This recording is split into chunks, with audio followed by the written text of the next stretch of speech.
ngikhulume mina ngenyoka efile. uJulius Malema ufana nenyoka efile. Into engeke isavuka akahamba ejele aphume walahla ithuba limfanele ukuthi our generation ashintshe ukuphathwa kwezwe, kodwa yena wadawuka ukubusa wanyanya uZulu.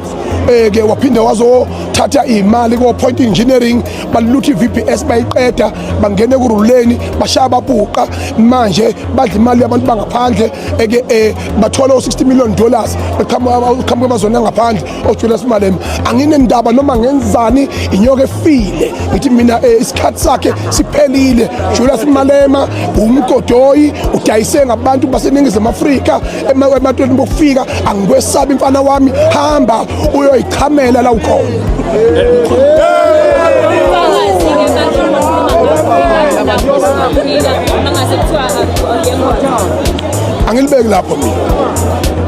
Angilibeki lapho mina ngithi uzokwaZulu mina mangifunile ngithole kahle noma ngithole khona ngikona umsendela location eza la kimi asabusika sokudlala manje.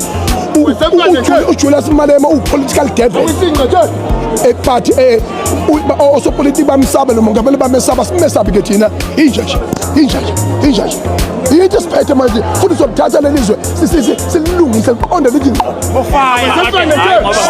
ama-drugs utshwala kuvula utshwala iy'ngane zethu idaka ubusuku nemini zidayisa ngemzimba ihlaza lenzeka kulelizwe.